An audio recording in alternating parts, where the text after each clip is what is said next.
So the question is secondhand smoke dangerous? And it is. We have to remember it's the same smoke that the smoker is inhaling, and we know that smoke is dangerous. Only 15% of the smoke from the cigarette is inhaled by the smoker. The other 85 goes into the environment. And then we need to remember that that 15% that the smoker inhales, they blow back out.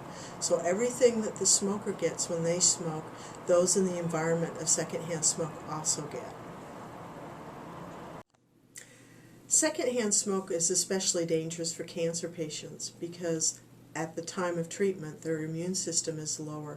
They're more susceptible to infections and problems that can arise by inhaling smoke.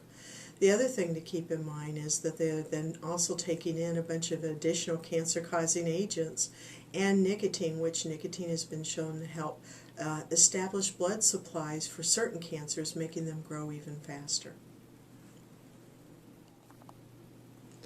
Well, the best way to limit your exposure to secondhand smoke is not to be in the same place where there is smoke.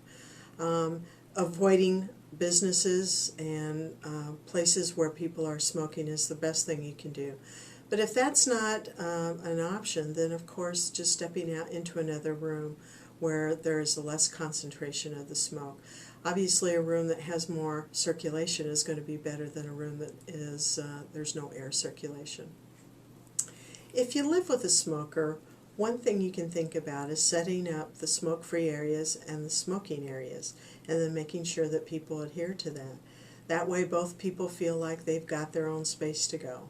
But ultimately the best solution would be is for the smoker to step outside the home, and so there is no smoking inside the home.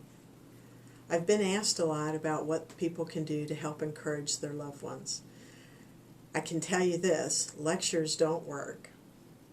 Yelling and screaming doesn't work.